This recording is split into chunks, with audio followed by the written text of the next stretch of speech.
Practice Test 3. You will hear a number of different recordings, and you'll have to answer questions on what you will hear. There will be time for you to read the instructions and questions, and you will have a chance to check your work. All the recordings will be played once only. The test is in 4 sections. Write all of your answers on the test pages. At the end of the test, you will be given 10 minutes to transfer your answers to an answer sheet. Now turn to Section 1 on page 83.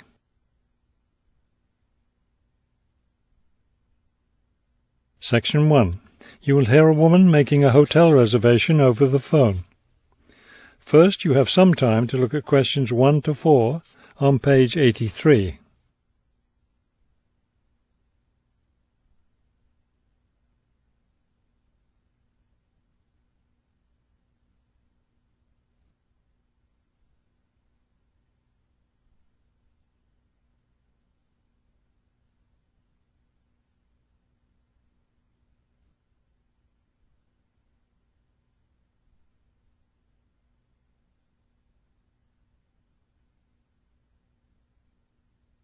You will see that there is an example that has been done for you. On this occasion only, the conversation relating to this will be played first. Good afternoon, Grandview Hotel. Yes, hello.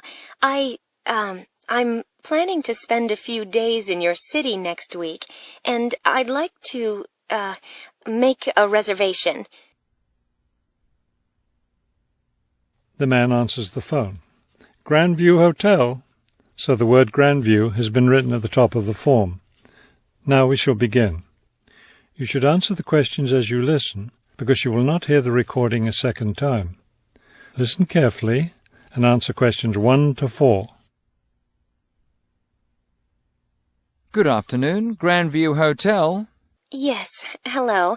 I'm planning to spend a few days in your city next week, and I'd like to, make a reservation.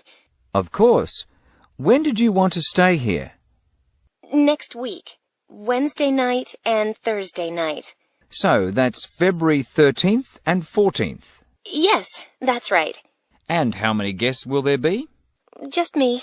So, do you have a room available? Yes, we do. I'll just need to take some of your information. May I have your name, please? Oh, right, yes. It's Roxanne Wilson. W-I-L-S-O-N. Thank you, Miss Wilson. And may I have your credit card number? It's 233-618-9872. 9872. Got it. All right, Miss Wilson. I have your reservation confirmed. Can I help you with anything else? Before you hear the rest of the conversation, you have some time to look at questions 5 to 10 on page 83.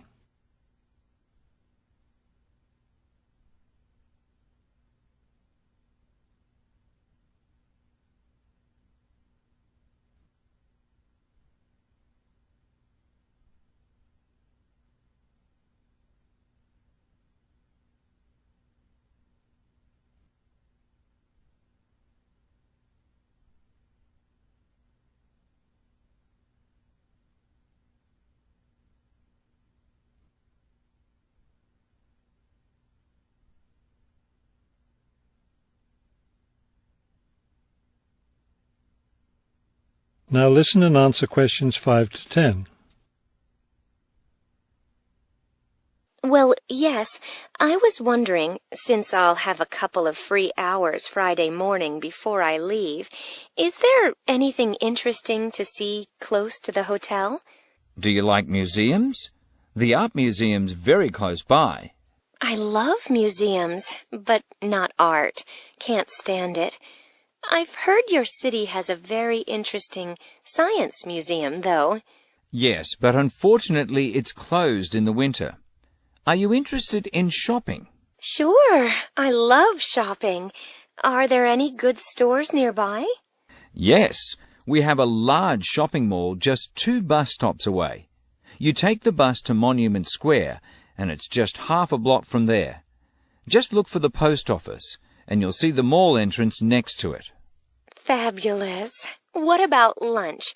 I hear your city has good restaurants. Yes, there's a nice restaurant very near. It's just across the street from the park. Sounds good.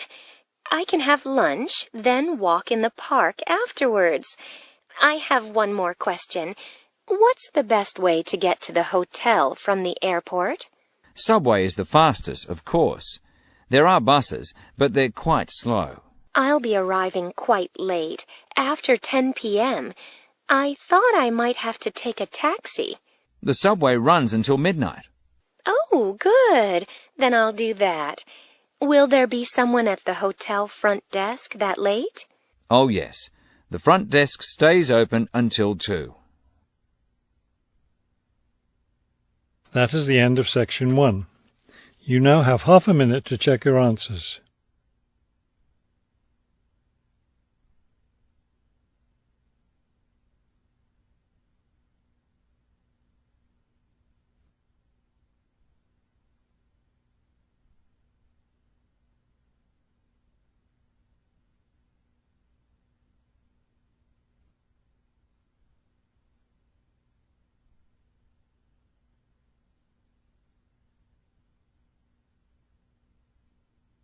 Now turn to section 2 on page 84.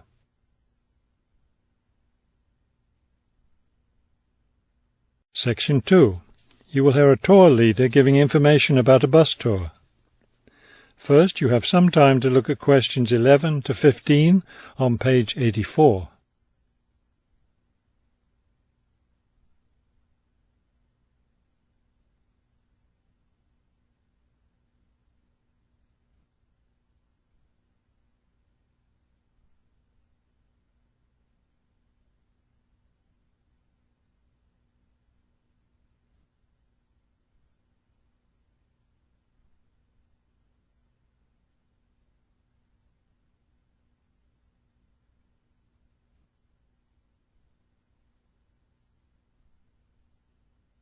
As you listen to the first part of the talk, answer questions 11 to 15. Thank you for choosing City Tours. The reason so many people choose our tours when visiting this city is because you can design your tour to suit your own interests. Your all-day pass entitles you to board our bus at any stop and stay as long as you like at each place. The all-day bus pass costs $18 for adults. Children between the ages of 5 and 12 pay half the adult fare, and children under 5 ride for free. Our buses run every hour on the half hour, starting at 8:30 a.m. Our most popular tour is the Centre City Tour, which goes to all the major attractions in the centre of the city. From the starting point here at the tour bus office, the bus goes to the first stop, Hill Park. As you may guess, this park is located at the top of a small hill. The next stop is the fishing docks. Following that, the bus goes on to the third stop, Bay Bridge, located at the foot of the bridge which crosses the bay. The fourth stop is in the shopping district. Then the fifth and last stop is at Green Street. Before you hear the rest of the talk, you have some time to look at questions 16 to 20 on page 85.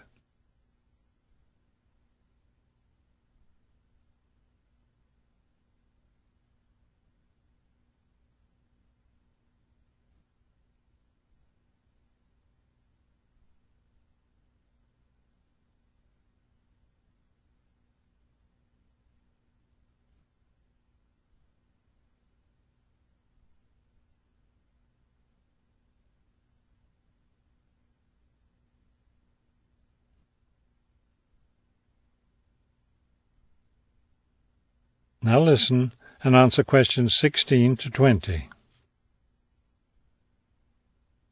There are many interesting things to do and see on the Centre City Tour. At the first stop, you can enjoy a spectacular view of the bay, the city, and especially of the fishing docks, which are located at the foot of the hill. At the second stop, you can walk around and look at the boats. Fresh fish from the bay is also for sale here, since this is the place where the fishermen bring in their catch. The next stop is where some of the city's finest seafood restaurants are located, so you might want to plan a lunch stop here. You can eat fresh fish here, prepared in the traditional local way. The fourth stop is, of course, where you can do your shopping. Don't miss the opportunity to purchase some of our city's famous handmade baskets. You'll want to take several home as souvenirs of your visit to our city. Finally, at the last stop on the tour, you can visit one of the oldest buildings in our city, the theatre. This building was built over 400 years ago and is still used today as a place to see plays, musicals and other performances, as well as our annual film festival. That is the end of section 2. You now have half a minute to check your answers.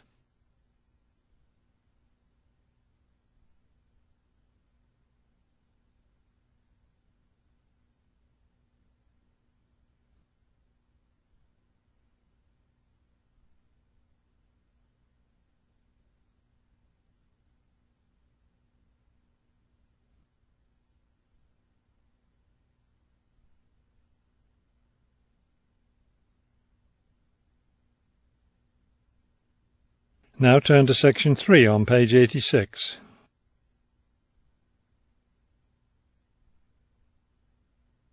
Section 3. You will hear a conversation between two students planning a research project. First, you have some time to look at questions 21 to 23 on page 86.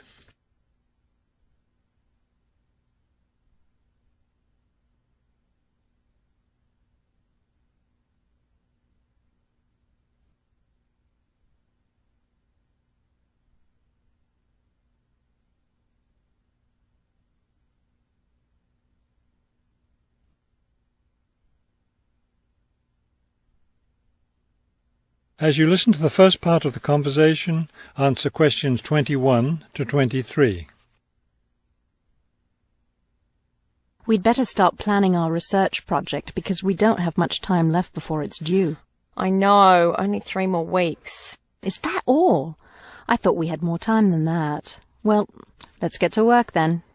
Okay, so we agreed we're going to interview shoppers about their spending habits. Did we decide to conduct our interviews at the department store? We haven't decided anything definitely yet, but I think the shopping mall would be a better place. We'd get more of a variety of shoppers there. Yes, that's a good point. So let's do that. How many interviews did the professor say we had to complete? She said at least 30. That sounds like a lot, doesn't it? Yes, but if we divide it up between the two of us, that's just 15 each. That's not so bad. Before you hear the rest of the conversation, you have some time to look at questions 24 to 30 on page 86.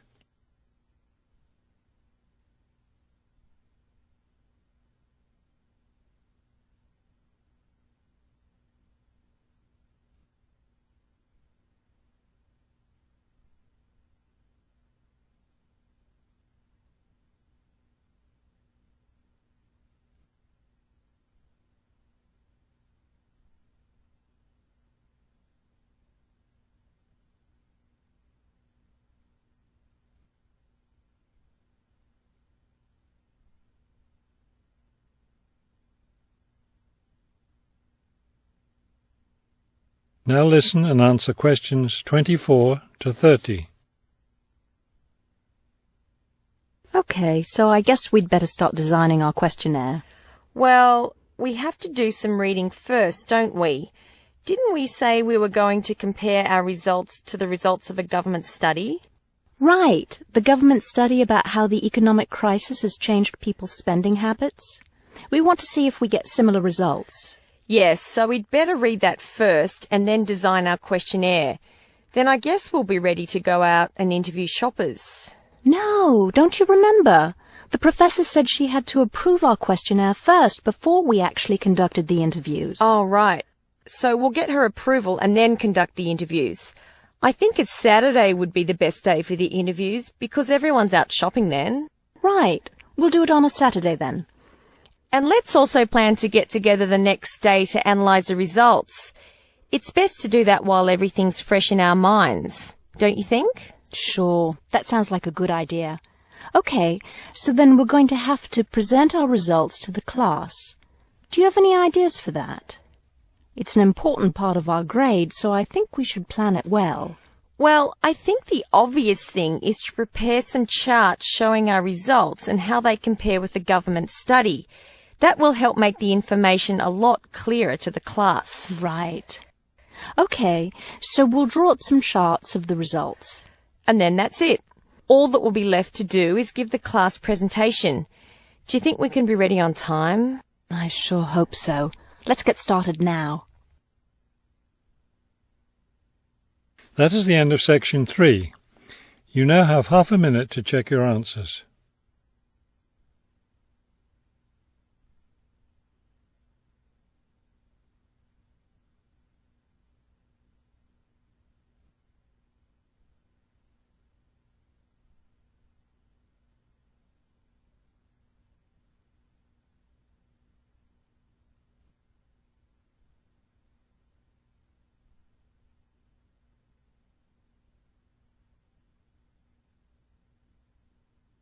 Now turn to section 4 on page 87.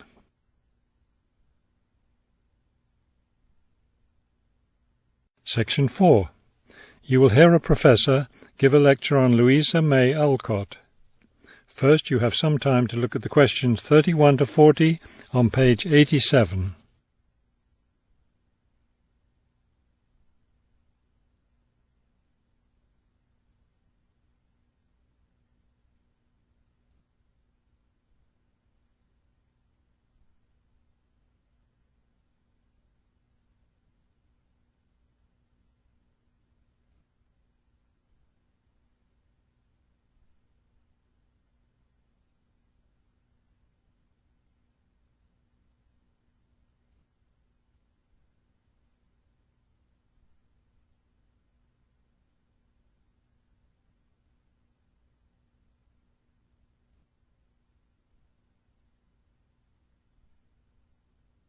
Now listen carefully and complete the timeline in questions 31 to 40. Good afternoon. Today I'd like to continue our discussion of the lives of prominent American writers by talking about Louisa May Alcott, one of the best-known 19th century writers.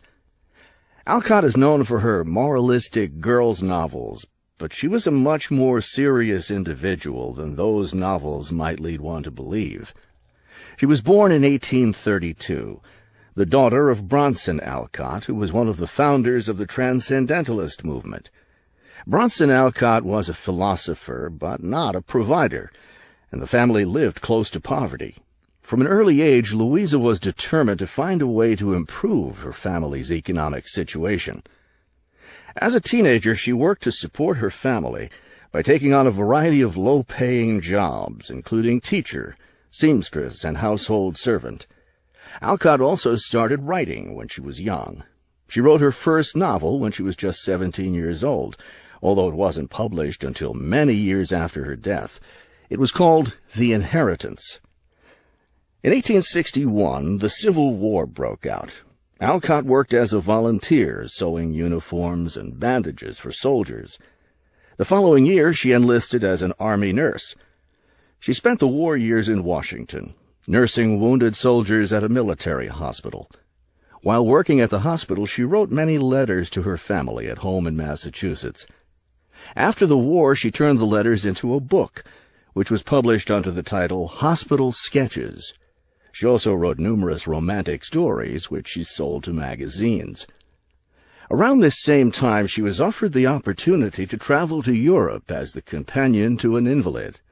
When she returned home from Europe in 1866, she found her family still in financial difficulty and in need of money, so she went back to writing. Her big break came in 1868, with the publication of her first novel for girls, Little Women. The novel achieved instant success, and the public wanted more. From then on, Alcott supported herself and her family by writing novels for girls. It wasn't the writing she had dreamed of doing, but it earned her a good income. Alcott took care of her family for the rest of her life. In 1878, her youngest sister May got married. A year later, May died after giving birth to a daughter. Louisa Alcott raised her sister's orphaned child. In 1882, Bronson Alcott suffered a stroke. Soon after that, Louisa Alcott set up a house for him, her niece, her sister Anna, and Anna's 2 sons in Boston. Her mother was no longer living by this time. Alcott was still writing novels for girls, including 2 sequels to Little Women, Little Men and Joe's Boys. The latter was published in 1886. Louisa Alcott had suffered poor health ever since she contracted typhoid fever while working as a war nurse. She died in March of 1888, at the age of 55. She was buried in Concord, Massachusetts. That is the end of section 4. You now have half a minute to check your answers.